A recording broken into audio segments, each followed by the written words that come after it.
Hey movie lovers! Today, we're breaking down the story of Psychokinesis, a film that takes us on an unforgettable journey through action, humor, and the supernatural. Shin Rumi runs a thriving fried chicken restaurant at a young age, choosing work over college to support her mother, who struggled after her father abandoned them. Trouble arises when a construction company, Taesan, backed by the mob, buys the land to build a tourist mall, planning to demolish local businesses without compensating the owners. One night, a group of thugs forcibly drags Rumi out of her restaurant. Her mother attempts to intervene, but the men overpower her and cause her to fall, hitting her head. She dies during surgery, leaving Rumi heartbroken. The next morning, a meteor crashes nearby, infusing the local spring with mysterious energy. Shin Sukhian, Rumi's estranged father, unknowingly drinks the tainted water and notices a strange taste.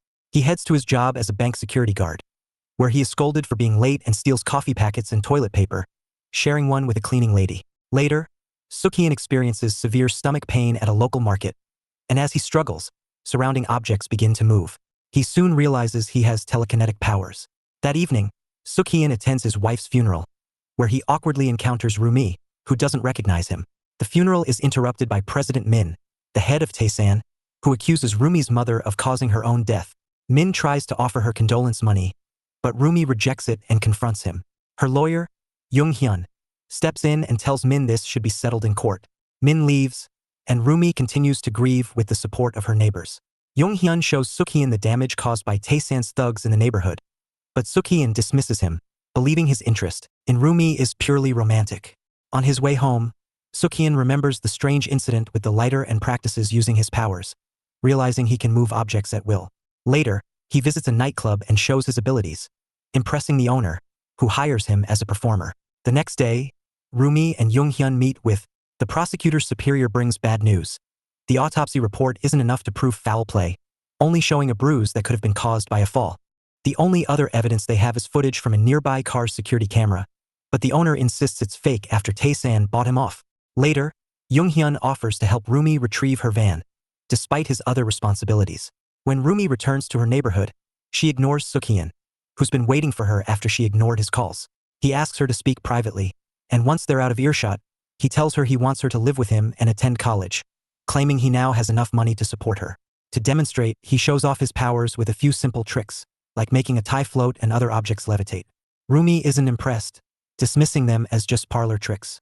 She gets frustrated and accuses him of being irresponsible and wasting time on illusions, pointing out that he's just running away like he did when she was 10. Sukhian explains he divorced his wife to protect her and Rumi from his father's debts, but Rumi doesn't accept this explanation. She recalls how he ignored her the day he left. Crying, she tells him it disgusts her that he's trying to be a father now after all these years and walks away. As she leaves, Sukhian notices Min and his men preparing to attack and follows them. Back at the arcade, the shop owners are warned of the impending attack. Mr. Kim and his wife hurry to find the police while others barricade the entrances. When the thugs arrive, they manage to break through the barriers and begin assaulting the neighbors, while Min's assistant films the whole thing.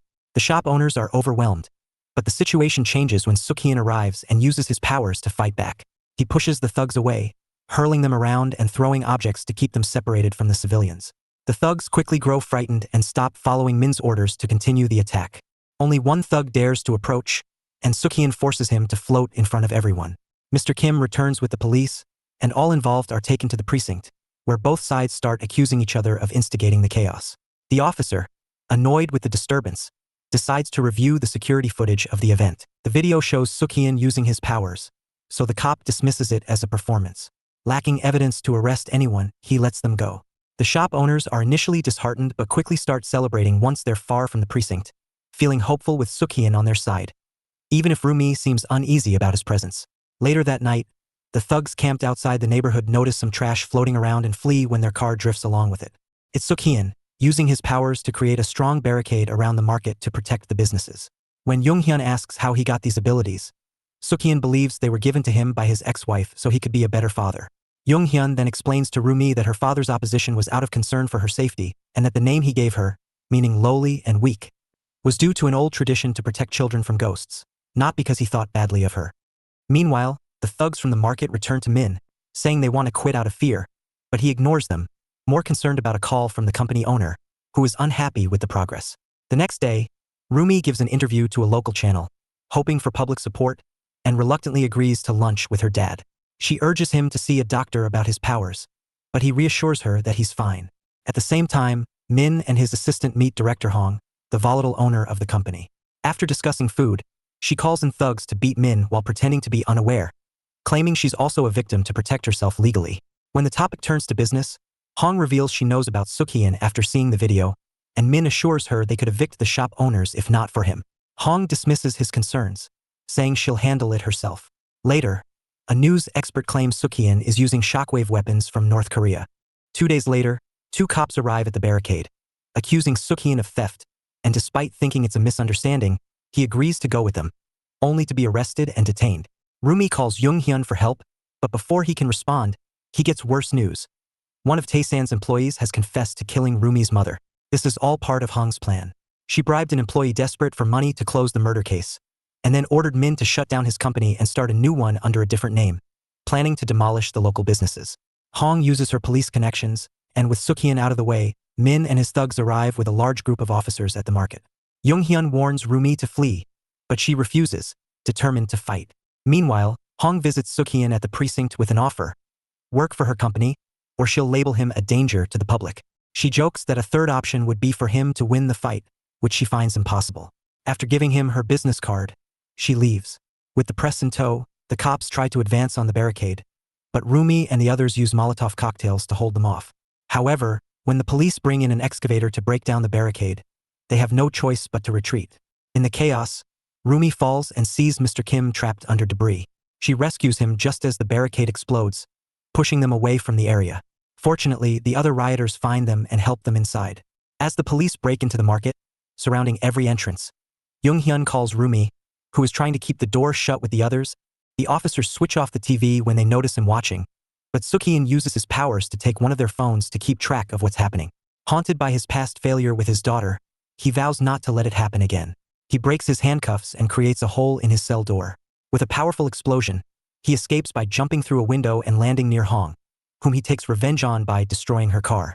Realizing he can fly using telekinesis, Suk-hyun takes off but crashes into a building after a few miles. A giant screen showing the ongoing riots motivates him to try again, and after a couple of mighty leaps that clear cars off the streets, he flies once more. Back on the roof, Rumi and the others manage to escape, but Mr. Kim is pushed off the roof by the police and left dangling from the stair railing.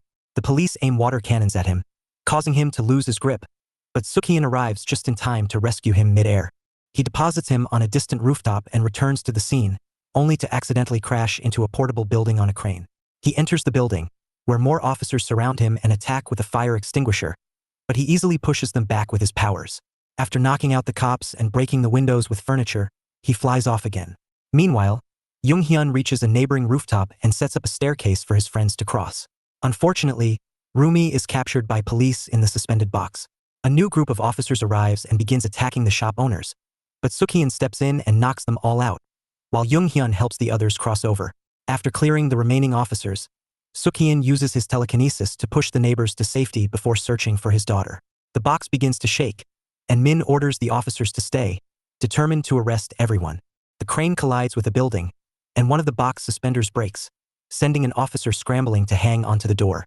Rumi tries to help, and others join in, but Suk-hyun uses his powers to bring the box safely to the roof. As it lands, Rumi falls, but Suk-hyun flies after her, catching her just before she hits the ground. He apologizes to her, leaves her with her friends, and asks Jung-hyun to look after her before flying off to confront Min. Suk-hyun punches Min, declaring victory, before turning himself in to the police, who arrest him without delay. 4 years later, Suk-hyun is released from prison and picked up by Jung-hyun, who reveals that he's engaged to Rumi. They pass by the site of her old restaurant, now an empty plot, as the project failed. That night, they arrive at a new restaurant, where old friends welcome Suk-hyun. Rumi reveals it's her new business, and at her request, Suk-hyun uses his powers to help serve beer mugs. The restaurant is called Superpower Chicken.